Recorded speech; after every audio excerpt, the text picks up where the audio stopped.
दाता साहब ने लिखा है, कहते हजरत अब्दुल्ला इब्न उमर रदी अल्लाह ताला अन्हु फरमाते, मैं किसी सफर पे जा रहा था तो मदीने से बाहर निकला, सहरा का इलाका था। तो दाता साहब फरमाते हैं कि हजरत अब्दुल्ला इब्न उमर कहते हैं, मैंने सहरा में एक चरवाहा बकरियां चराते हुए देखा, बकरियां चरा रहा था। फरमाने लगे कि मैंने भी थोड़ी देर वहां रुकना था, सस्ताने के लिए, आराम करने के लिए। वहां मैं बैठ गया तो मैंने देखा कि एक कुत्ता कहीं से भागा भागा आया। तो चरवाहे ने ना अपना कपड़ा खोला, टिफिन समझ लें खोला, और उसमें से एक रोटी निकाल के कुत्ते को डाली। कुत्ते ने खाई और फिर ललचाई नजरों से चरवाहे की तरफ देखा, उसने एक रोटी और निकाल के डाल दी। कुत्ते ने खाई तो फिर ललचाई नजरों से देखा तो उसने एक रोटी और निकाल के कुत्ते को दे दी। अब कुत्ता सैर होके चला गया। हजरत अब्दुल्ला इब्न उमर रज़ी अल्लाह तआला अन्हु फरमाते, मैं करीब गया और मैंने जाकर उस चरवाहे से पूछा, गरीब आदमी से, उजरत पे किसी की बकरियां चराता है, तेरे पास कितनी रोटियां हैं? कहने लगा 3 ही थी। वयुसिरून अला अनफुसिहिम वलौ काना बिहिम खसासा। अल्लाह फरमाते हैं बड़ी शदीद जरूरत भी हो तो फिर भी अल्लाह के बंदे दूसरों को तरजीह दे देते हैं। तो हजरत अब्दुल्ला इब्न उमर रज़ी अल्लाह तआला अन्हु फरमाते हैं, मैंने उसे कहा कि तूने 3 ही दे दी, अब क्या करोगे? कहने लगा, हुजूर ये सहरा है, कुत्ते सहरा में नहीं होते, कुत्ते तो ज्यादातर आबादियों के करीब रहते हैं, यहाँ कुत्ते नहीं पाए जाते। तो ये मुझे देख के ना कि मैं बैठा हुआ हूं तो ये आया था इस उम्मीद पर कि कुछ मिलेगा।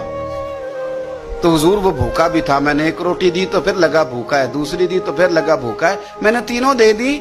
उस बेचारे को पता नहीं को देगा कि नहीं देगा, मैं तो शाम को घर जाके खा लूंगा, इसलिए मैंने उसे दे दी। माला वाले सखी नहीं होंगे, जे सखियां कोल माल नहीं होंदा, इत्थे उथे दोमी जहानी सखी कंगाल नहीं होंदा। हजरत अब्दुल्ला इब्न उमर कहते हैं, मैं जिस सफर पे जा रहा था वहां से मैं वापस आ गया। मैंने पता किया किसका गुलाम है, का फुलां बिन फुलां का। कहते पहले मैंने गुलाम खरीदा, फिर वो जितनी बकरियां थी वो सारी खरीदी, फिर जिस बाड़े में वो बकरियां बांधता था वो भी सारी खरीदी। फिर शाम को मैं उससे मिला, मैंने बकरियां भी उसे दे दी, बाड़ा भी उसे दे दिया। तो वो मुझे कहने लगा, हुजूर ये क्या है? तो मैंने कहा, तूने सखावत की थी ना, तो मेरे रब ने तुझे इनाम अता फरमाया। और दाता साहब कहते हैं वो सखी बड़ा था, जनाब ने उसे दिया, उसने वो भी अल्लाह के रास्ते में खैरात कर दिया। अपनी जिंदगी में देने वाला मिजाज बनाए। अब तो दोस्तियां, यारियां, ताल्लुक, नाते इस बुनियाद पे हैं कि नफा ले कैसे सकते हैं, सामने वाले को इस्तेमाल कैसे करना है। ये कमजोर लोगों की अलामत, ये छोटे लोगों की अलामत, बुज़दिलों की अलामत। दिलेर लोग जो होते हैं वो नफे लेते नहीं। खैरुन्नास मन यनफ़उन्नास।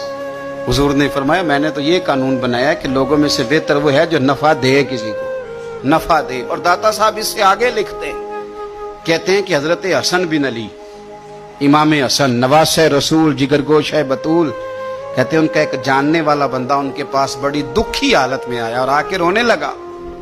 ने फरमाया, क्या हुआ? अर्ज की, हुजूर 400 दिनार का कर्जा है, जिनके पैसे देने हैं वो बड़ा सताते हैं, मेहरबानी करें।